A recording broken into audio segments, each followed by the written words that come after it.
Sri ட்ரோன astro சேனலுக்கு உங்களை அன்புடன் வரவேற்கிறேன். வணக்கம். மீனராசியின் வாழ்க்கை அமைப்பு, குண அமைப்பு, உடல் அமைப்பு போன்றவற்றை பார்க்கலாம். மீனராசியின் ராசியாதிபதி குரு பகவான் ஆவார். இது காலபுருஷனின் அங்க அமைப்பில் 2 பாதங்களையும் குறிக்கும் 4வது உபயராசியாகும். பூரட்டாதி 4ஆம் பாதம், உத்திராட்டாதி, ரேவதி நட்சத்திரம் மீனராசிக்குரியவையாகும். சமராசியான இது பகலில் வலுப்பெற்றதாகவும் எந்த கிரகத்தாலும் மீனராசியில் பிறந்தவர்கள் பாதிப்படைவதில்லை. அதிர்ஷ்ட காற்று எப்பொழுதும் இவர்கள் பக்கம் வீசிக்கொண்டேதான் இருக்கும். இவர்களது உடல் அமைப்பு கம்பீரமான தோற்றத்துடன் சாதாரண உயரத்தை விட சற்று உயரம் குறைந்தவர்களாகவும் ஏர் நெற்றியுடன் இருப்பார்கள். நீண்ட மூக்கும் சிறிய குவிந்த உதடுகளும் வரிசையான பற்களும் காணப்படும். மாநிறமும் மிருதுவான கைகளும் அமைந்திருக்கும். கண்கள் மீன் போன்று, புருவங்கள் வில் போன்றும் அழகாக இருக்கும். கனிந்த பார்வையுடனும் மலர்ந்த முகத்துடனும் மற்றவர்களை எளிதில் வசப்படுத்தி விடுவார்கள். பேசுவது கூட மெல்லிய குரலில்தான் இருக்கும். நடக்கும்போது கைகள் 2ஐயும் வீசி உடல் குலுங்கும்படி நடப்பார்கள். மீனராசியில் பிறந்தவர்கள் எப்பொழுதும் கற்பனை உலகில் மிதப்பவர்கள் என்று சொன்னால் அது மிகையாகாது. மன தெளிவுடன் இருக்கும்போது தயால குணமும் பொறுமையும் தன்னம்பிக்கையும் கொண்டு திறமைசாலியாகவும் இருப்பார்கள். மற்றவர்களின் சுக துக்கங்களையும் தம்முடைய சுய துக்கங்களாக நினைப்பார்கள். தன்னிடமுள்ள எந்த ரகசியத்தையும் மறைக்க தெரியாது. சமயத்திற்கு ஏற்றார் போல மாறிவிடும் சுபாவம் கொண்டவர் என்பதால் துர்போதனைகளுக்கும் கெட்ட சகவாசங்களுக்கும் எளிதில் அடிமையாகிவிடுவார்கள். எவ்வளவு சீக்கிரத்தில் ஒருவரிடம் அன்பாக பழகுகிறார்களோ அவ்வளவு சீக்கிரத்தில் விலகிவிடவும் செய்வார்கள். பயந்த சுபாவம் கொண்டவர்கள் என்பதால் இவர்களை நம்பி எந்த காரியத்திலேயுமே இறங்க முடியாது. மீனராசிக்காரர்கள் தமக்குத்தாமே தீமை செய்து கொள்வதில் வல்லவர்கள். வீண் விவகாரங்களில் அடிக்கடி தலையிட்டு வம்பை விலை கொடுத்து வாங்குவார்கள். இதனால் இவர்கள் வசிக்கும் இருப்பிடத்தை கூட அடிக்கடி மாற்றிவிடுவார்கள். தங்களுடைய தேவைகள் பூர்த்தியடைய காலம் நேரம் பார்க்காமல் பிறரின் உதவியை நாடுவார்கள்.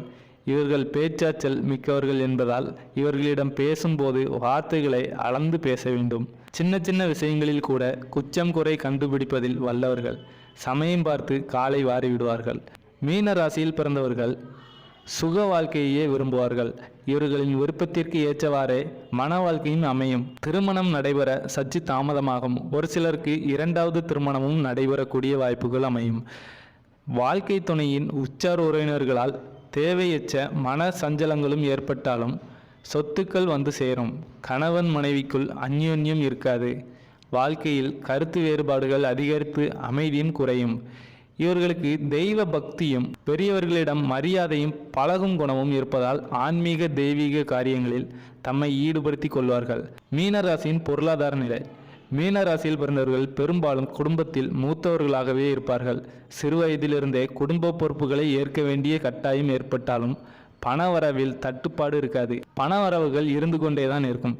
இவர்கள் தங்களுடைய சொந்த முயற்சியில்தான் செல்வத்தை சேர்ப்பார்கள்.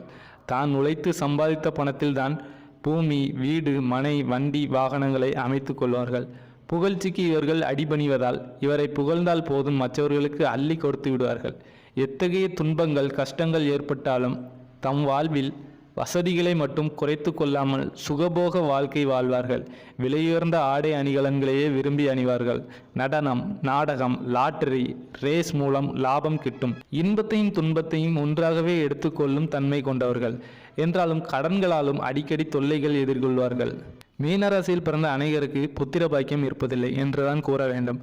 வரக்கூடிய வாழ்க்கை துணையால் சர்புத்திர பாக்கியமான ஆசைக்கு ஒரு பெண், ஆஸ்திக்கு ஒரு ஆண் என பிறக்கும். அவர்களால் பேரும் புகழும் செல்வம் செல்வாக்கும் மீனராசிக்காரர்கள் பெற்றிடுவார்கள். சிலர் பிள்ளையே பிறக்காத நிலையில் தத்து பிள்ளைகளை எடுத்து வளர்ப்பதும் உண்டு. மீன ராசியில் பிறந்தவர்களுக்கு ஜல சம்பந்தப்பட்ட தொழில்கள் செய்யும் வாய்ப்பு கிட்டும். உதாரணமாக கப்பல், படகு, தோணி போன்றவற்றில் அடிக்கடி பிரணாயம் செய்பவர்களாகவும் மீன்பிடி தொழிலில் வல்லவர்களாகவும் இருப்பார்கள். இவர்களை நம்பி எந்த பொறுப்புகளையும் ஒப்படைக்கலாம். தெய்வீக ஆன்மீக காரியங்களில் ஈடுபாட்டுடன் செயல்படுவதால் அதன் மூலமும் சம்பாதிக்கும் யோகமும் உண்டாகும். பேங்க், வட்டிக்கடை, நகை வியாபாரம், அரசு சம்பந்தப்பட்ட துறைகளிலும் பணிபுரியும் வாய்ப்பு ஏற்படும். பால், நெய், வெண்ணெய் போன்ற பொருட்களாலும் லாபம் உண்டாகும். எந்த தொழிலில் ஈடுபட்டாலும் அத்தொழிலில் முதன்மை வகிக்கும் ஆற்றலை இவர்கள் பெற்றிருப்பார்கள். மீன ராசியில் பிறந்தவர்கள் நேரம் தவறாமல் சூடான உணவு வகைகளை விரும்பி சாப்பிடுவார்கள். சாப்பிடுவதற்கு முன்பு சிறிது தண்ணீர் குடிப்பது நல்லது. பசலைக்கீரை, கீரை வகைகள், முட்டைக்கோஸ், வெள்ளரிக்காய், பச்சை பட்டாணி, கேரட், முழு கோதுமை ரொட்டி, பார்லி, கேழ்வரகு போன்றவற்றை சாப்பிடுவது உடல் நலத்திற்கு மிகவும் நல்லது. இவர்களுக்கு அதிர்ஷ்டம் அளிப்பவை எண் 1, 2, 3, 9. கிழமை வியாழன், ஞாயிறு. திசை வடகிழக்கு. நிறம் மஞ்சள், சிவப்பு. கல் புஷ்பராகம். தெய்வம் தட்சிணாமூர்த்தி. ஸ்ரீ ட்ரோனா ஆஸ்ட்ரோ சேனலை சப்ஸ்கிரைப் பண்ணுங்கள். இந்த வீடியோவை லைக் பண்ணுங்கள், கமெண்ட் பண்ணுங்கள். உங்களோட ஃப்ரெண்ட்ஸ் கூடயும் ஷேர் பண்ணுங்கள். அவங்களும் பயனடைவாங்க. நன்றி, வணக்கம்.